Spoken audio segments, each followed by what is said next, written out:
It's midweek mayhem, the T20 World Cup 2021, and we have, of course, Graeme Swann joining us from Malaga. Yep. Yes. We're not making it up. I mean, you can see his background. Graeme, thank you so much for your time. I'm, of course, going to speed along with a lot of things. First and foremost, how are you? And was that right in saying Malaga? Yes, we're in Malaga. Seeing as I'm not working at the World Cup in the UAE, I've decided to come here with the family. So I've got my kids down in the pool. My wife's down there. We're having a whale of a time. And the best thing about this holiday is I'm allowed to bring my iPad with me and watch the cricket, which is just, that's never happened. That's never been allowed before. But this time round, because of you boys, because of cricket.com, I said, look, darling, I have to watch the game. I mean, there's always an exception. That's brilliant to hear. So let's get cracking. England versus Bangladesh. Yeah. I'll tell you something. Your bowlers are making life very easy. Well, coming into this, I said that I didn't think England had a chance of winning this World Cup. I thought that they'd do okay, but there'd be other teams that are too strong. I'm going to hastily retreat and backtrack on that early prognosis because this England team looked really, really good. They're playing with a calmness and coolness that I didn't think they'd have without Stokes and without Jofra Archer. But the rest of the bowlers, Tamal Mills is bowling quick. The spinners are brilliant. Good old Mo, the beard that's feared at the top. Again, coming good. And then Jason Roy. So the more I look at the England team, the more I think, hang on a minute, we've actually got some really, really good players. When you think the likes of Sam and Tom Curran aren't in the team, Billings isn't playing, it's amazing. Thanks to the IPL, we've suddenly got a really good team. Yeah, I was going to come to the depth. I mean, we talk about the Indian depth and the strength and bench. I mean, their bench strength, really, if I should say. Talk to me about England. Is it all about Morgan Shrewd tactics, or is it just literally a team game, like you've said? No, it's a team game. I think Morgie is a very good captain, especially of England, especially of guys who've grown up with him, who know him. He's got their utmost respect. No one will ever question his decisions. And he's won so many games for England through his captaincy that everyone trusts him implicitly. What they've got at the minute, England, is everyone is playing well. When you look at the bowlers, Chris Woakes, who's the most underrated all-rounder in world cricket, by the way.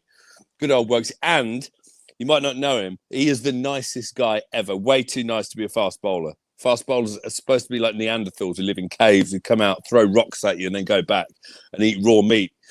But Chris Woakes is a great bloke. So he's bowling brilliantly. Spinner, Adil Rashid and Mo, the beard that's feared of bowling great. And then Tamal Mills, who's fast and left arm, which is an unusual angle to bowl quick.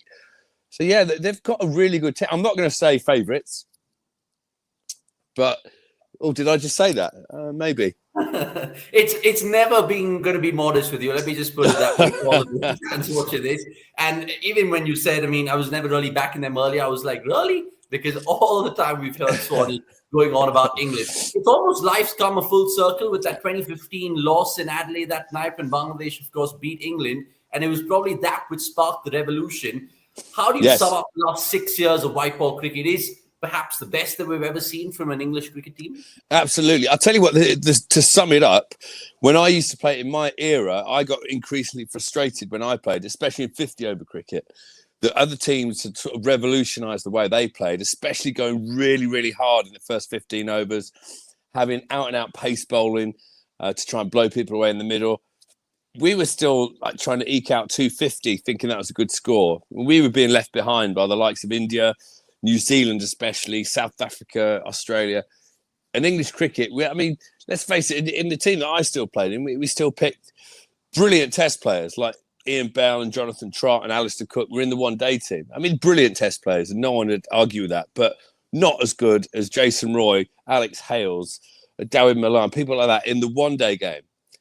And so as soon as they said, look, yeah, we are rubbish, because it was, I think you're right, that Bangladesh match in the 2015 World Cup. In fact, the whole of that World Cup, England was so far behind the 8-ball that they decided, yeah, we're going to let Owen Morgan and Owen Morgan was Baz McCullum's best mate from the IPL. And so he basically picked his brains and they got back. And not many people outside of England know this. In fact, in England, they don't either.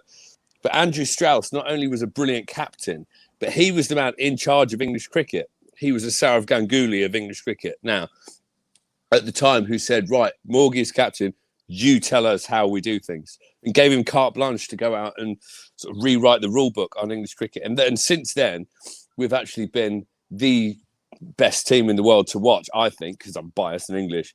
But if you look at all the massive scores, they've nearly got 500 3 times. They've got 400 more than any other team. And they've played an exciting brand of cricket that they never played in my day. So as a fan, because I'm still a massive fan, I get very excited when England play cricket now. But one thing I will say, yes, I'm going to say they're favourites. Of course I am. And I'm going to get very overexcited because I'm English. That's what we do. Have you ever seen England play in a football tournament? The whole country stops and goes absolutely potty thinking they're going to win, and we never do. So hopefully this is different from an England point of view. Yeah, I sympathise with all those football fans out there. But the Barmy Army, of course, had another reason to celebrate earlier this week with Ben Stokes making that big announcement. What a decision for him to turn around, especially a statement almost scaring the Australians, really. I'm ready for Australia, is what he said. How big a boost? I mean, it's a silly question, but I had to ask you this, really. Well, it is a massive boost because when I looked at the team going to Australia, it didn't exactly infuse me. The one-day team excites me. The T20 team excites me. The Test team still a very weak top 6 without Joe Root. Joe Root aside, sorry. Joe Root's amazing. But the other 5, don't really excite me, and they didn't fill me with confidence going to Australia.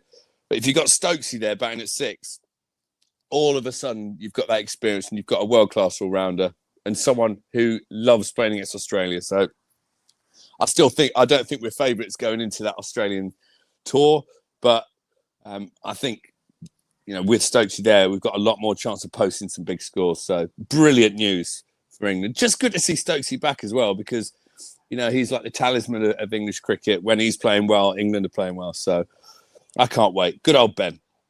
Yeah, he's endured his ups and downs as a cricketer in the last 4 or 5 months. It's been well documented how he's kind of gone through his time. But I want to talk about various things, like I said at the top of the show. We're going to stream into, of course, talking about West Indies right now because England beat them comprehensively. I think. Yeah, what has happened to the West Indies? Yeah, I mean, is it the end of the great West Indian era? We talk about the likes of Pollard, Bravo, Gale, all these boys. Are we seeing the end, the decline of this T20 powerhouse? Yeah. Sorry about that. No, I think someone's mowing a tree down out there, but we'll carry on regardless. Yeah, I think it is. I think age and experience is one thing, but it can get highlighted as well. If you're not winning and things are going against you, all of a sudden you look past it. And I'm not saying this West Indian team are past it because they're a bit like Pakistan, as in they could bounce back and be amazing in the next game. But they've had 2 really, really weak performances on the bounce. And when you look at their team, it's just like riddled with top-class batsmen, especially from the IPL. But they're just not performing. They're not doing it. So, yeah, maybe it is. I've played against West Indies teams who seem almost unbeatable and superhuman in T20 cricket, and other ones that are a walk in the park. So I'm not sure this is their T20, to be honest. Not this time round. Very strong words there. You never know. You'd never write the West Indies off. You write them off at your own peril. But given the fact that they have been playing some substandard cricket, if that's fair to say, against South Africa as well that we saw. Let's, of course, ask you about Pakistan because we spoke about the India-Pakistan game. They've turned over New Zealand as well with some style. Yeah. England-Pakistan favourites right now? Yeah, I think so. I tell you what, that New Zealand game, I was more nervous about for Pakistan than any other game because after the Indian victory, let's face it, it's like the perfect template of a T20 victory against your fiercest rivals. Yeah, I thought we would see the old Pakistan who then fell at the next hurdle against a very strong New Zealand team. It's not like they were see old Pakistan. Yeah, well, from Pakistan, I honestly thought that they wouldn't beat New Zealand because New Zealand are very strong and they'd struggle to put 2 back-to-back performances. I was completely wrong. I think Matt Hayden, if the one thing that he will instill in the team is to be hard, double hard. And they were brilliant against New Zealand. Again, I watched that game, loved every minute of it. And, Azhar Ali coming in at the end, he's an old plodder in Test cricket. And all of a sudden, he's smashing it everywhere. Amazing. No, I think there's a completely different name there. I think it's Asif Ali. I think you're Asif Ali. I've got the wrong bloke completely. That was one of my jokes, but obviously went over your head. You got me laughing. You got a lot of people laughing as well. We'll let that be. But I want to ask you about another team which has, of course, made a huge statement. We saw England dismantle the West Indies with 70 balls to spare. Talk about Afghanistan dismantling Scotland by 130 runs. I've never seen 6.5 as a net run rate table before. That was amazing. I mean, I felt a bit for Scotland because, you know, they're not really our rivals. In England, when it comes to cricket, we don't see Scotland as our rivals, even though they're closest. They might see England as the rivals. But I think a lot of English fans will root for Scotland when they play in the World Cup. So that was a bit hard to see them get destroyed so convincingly because that was what it was. It wasn't destruction. And they've got some really good guys playing in their team, some really good players, but it wasn't their day whatsoever. But they came against a strong team. You know, you forget how strong Afghanistan can be, but they were good. And they're the team. I think they're more likely to upset teams these days than the likes of Bangladesh and Sri Lanka. Yeah, I think you make a valid point there because Afghanistan, I mean, all right, they got the runs on the board and they had some power pack players. And a fun fact for you guys watching this is the longest six in Sharjah was kind of registered in that match. And that was, of course, Hazratullah Zazai. Now, I want to talk about the spin bowlers because so often it's almost synonymous. We, of course, affiliate them with Rashid and Mujib. 9 for 29, believe it or not. And you're, of course, a great spinner. Talk to me about Mujib especially. I mean, how many variations did we normally see of him? Because there's a googly, there's carambol. I mean, I'll just leave it to you. But he's one of those guys who's hard to pick. So he's not a massive spinner of the ball, but his variations are quite subtle, and he's got a lot of them. And so as a batsman, unless you're completely picking him and know what's coming, and some batsmen will be able to, but we've seen, like with Rashid Khan, especially in the IPL, because he's got a quick arm and he bowls really good variations and he's very, very accurate. So he doesn't bowl like a foot wider if it's his googly or you know, a foot shorter. And Mujib's the same. So they're really, really hard to line up. And you almost have, if you're not picking it, especially at night time under the floodlights, it's hard. So you try and play it off the pitch, and then you're in a defensive frame of mind. And then if you decide, okay, I'm not going to be defensive, I'm going to run down the pitch, and you do run down, you run straight past it. So, I think they're, especially on pitches that will turn a bit, they're going to be really, really hard to play against. They are indeed. And just from a technical perspective, now your spinners, when you literally kind of walk up to bowl that delivery, it's kind of slow and sedate. But what's about Rashid, Ravi Bishnoi, Mujib, for example? They kind of rush the batsman on, even with their strides. Is that something which goes for them? Yeah, I think that's come about because of the smaller grounds in the IPL that they've played a lot of. On these small pitches, if you do bowl floaty spin and that you can get away with, especially on bigger grounds, say in Australia or in England, where you need top spin, you have to put some air on it and get it fizzing off the pitch. And people who try and hit you deep, if they miss-hit it, they get caught. But in India, a lot of the grounds are so small that even if you miss-hit, it will go for 6. So the spinners have said, no, we're not going to do that. We're not going to throw it up above your eye line. We're going to fizz it quickly in at the stumps. And these guys aren't massive turners of the ball because of the speed they've got on it. So it only moves a little bit at a time either way. And they just rely on not giving the batsman any time to set them up, not really being able to be run at because they're bowling so fast. And because they're accurate. If you're doing that and you're bowling quick, because you might think, why doesn't everyone do that? If you're not very, very accurate, you're cannon fodder. Because if you go slightly wide, you just get hit anywhere. If you're slightly short, you get late cut, you get pulled. You're very easy to bat against. You're a very slow, medium-paced bowler. But if you're bowling at the stumps, different story altogether because you can always get LBs and bowled. So these guys, their main weapon is not just the pace they bowl, it's their accuracy. Yeah, absolutely. One name which comes to mind is, of course, Shahid Afridi, the man who was flying straight for Pakistan all those years ago, literally rushing the batsmen and not giving them any time. Right, let's talk about this one particular thing that I had in my mind, which is India, New Zealand. We're not going to preview it with you. We're going to, of course, review it with you on the Sunday Night Live. India, New Zealand, I mean, Pakistan beating both of them. It's a do-or-die game already for both teams. Would you see it that way? Yeah, I think you could say that. I'll tell you what this is. This is a game that Virat Kohli and India cannot lose. Having worked a lot in India, having been a lot in India, knowing the Indian people and their love for cricket, a loss is simply not an option in this game. I mean, losing to Pakistan is one thing in the manner that they did. But you can put that down to a brilliant, inspired performance by Pakistan, who'd never before beaten them at the World Cup. After the Test Championship loss, India owe New Zealand 1. And after that game against Pakistan, I think India are the worst possible team to play right now. I wouldn't want to be New Zealand. I feel for New Zealand.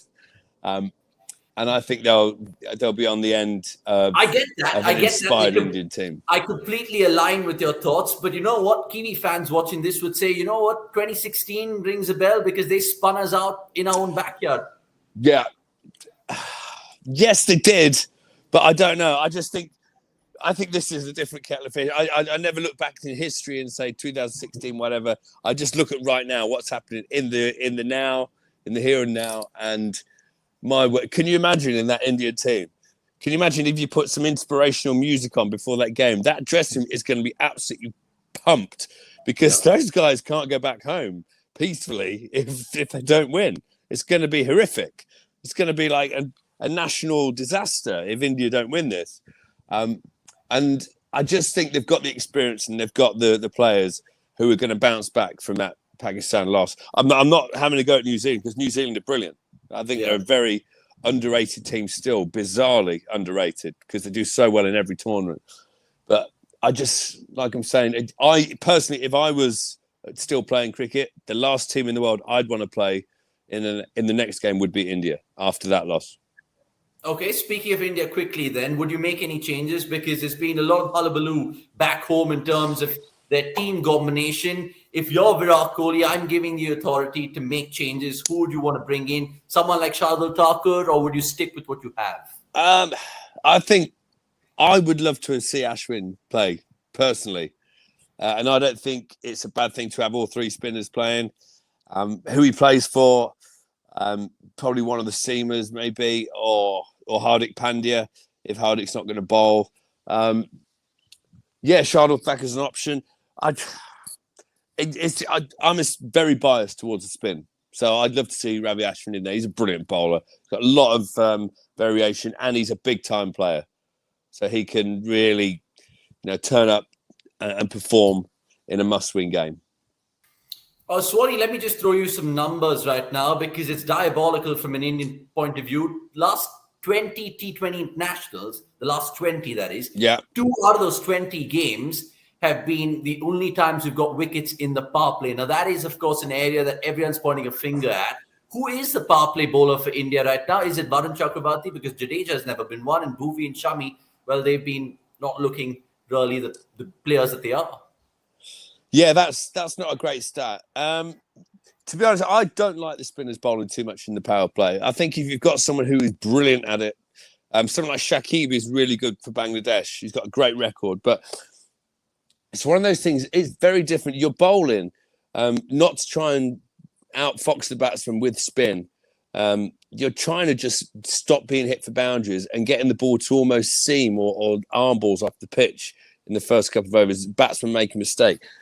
I don't like seeing bowlers like Chakravarti do that because I think if you put him on after the 6th over, he can bowl you 4 overs for literally 10 runs and get 2 or 3 wickets because his subtle variations bowling quickly when people don't have the option of hitting over the top and they're trying to nurdle him around and the ball's just doing a bit on the stump. I like my spinners bowling there.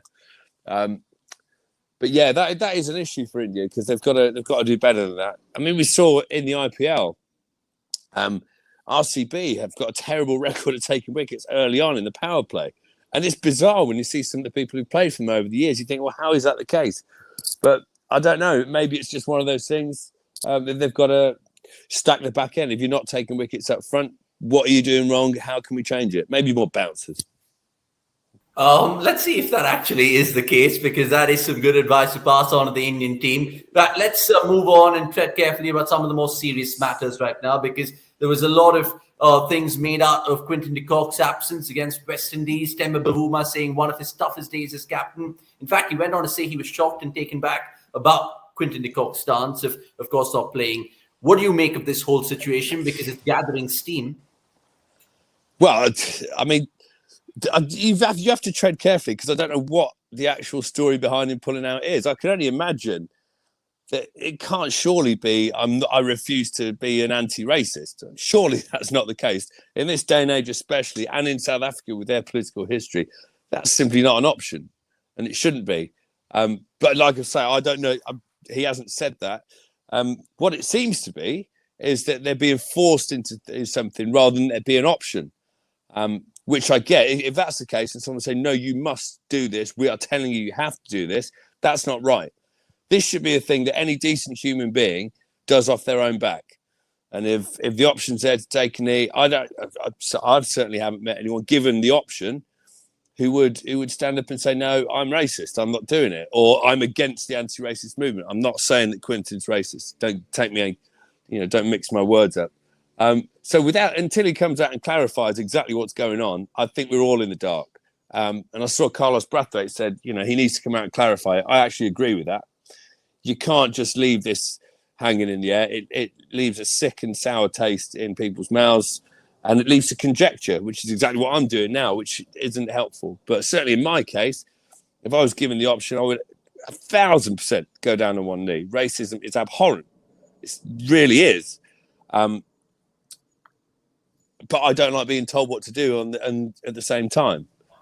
So I hope it's not a case of stubbornness and not saying, well, my board are saying I have to do it. Because if that's the case and he is being stubborn, then he's just being childish and, he's getting it wrong. But again, I don't know the case. But let's face it, if you're out there and you think racism is okay, get back in the dark ages. You don't belong in this modern day and age. Yeah, it's absolutely shocking. It has no space in society, let's be fair. And just to quickly finish off this point, I want to, of course, ask you with Mohammad Shami, because just sticking with the online hate and abuse, were you at the receiving end of any of it during your playing days? Because the whole Mohammad Shami thing post-Pakistan was absolutely farcical. Well, you know what? I never used to read all the replies and stuff on... If you're using social media... And when I was playing, social media wasn't the boiling cesspit of hatred that it seems to be these days. It was still fairly positive. But you did get some absolute idiots on there. Anyone who goes on there and shouts abuse or hate about anything, get a life. You don't deserve to have social media. You don't deserve to talk to another human being like that. You wouldn't do it to their face. You don't deserve it. And honestly, I hope in England, anyone who does this, they go back and they find through their IP addresses, and people get put in prison for this, for any racial hatred or homophobic slurs and stuff online. It is despicable. And if you were doing it, then, get back in the dark ages as well. Because, it's a massive game. Cricket is huge. Shami didn't do anything wrong apart from being the bowler at the end who got tonked and then they lost, so his figures are bad. You can't turn around and start sending horrific hate online for it, and it's not, if this was like a one-off, you'd say, well, maybe people were just really angry. But even if you are really angry, think a minute before you type. I mean, come on. It's just sometimes the world we live in is absolutely disgusting. And you can understand why people are misguided with what's happened in world politics the last few years with some of the leaders who are equally misguided. But if you look at them and you follow those muppets, then you're going to make mistakes yourself. So think for yourself, have a brain, and be a decent person. Yeah, I think you've made some absolutely stellar points there. We'll leave it there. And I'll just add to, of course, the whole Mohammad Shami thing. Big up on Mohammad Rizwan, who's come out on social media and backed his, the neighbor, really. So that's good to see. Always good to see in sport. Sorry, Swanny, go ahead. Yeah, absolutely. I mean, if you ask any players, you see hatred and abuse going to anybody, and it makes you feel sick. And you're embarrassed. If they're your fans who are having a go at someone else, it makes you feel embarrassed that they're your supporters having a go at other people. We see it a lot in football, and we always say, well, they're just thugs. They're horrible hooligans. Cricket does not deserve fans like that. Cricket is the best game in the world. If you're genuinely a person like that, please stop supporting cricket. Go and support something else. We don't want you. Yeah, I was just going to draw reference to the footballing world, and it's just a horrible world up there. But even cricket is surely going down that path. And we urge all of you guys watching this to spread awareness about stopping online hate and abuse, because it's just not, like Swanny said, having a space in our society. Right. Thanks so much, Graeme Swann, for making your time felt from, of course, Malaga. We'll catch you soon on Super Sunday. But until then, have a great time with the kids and the fam. Come on, England. Cheers.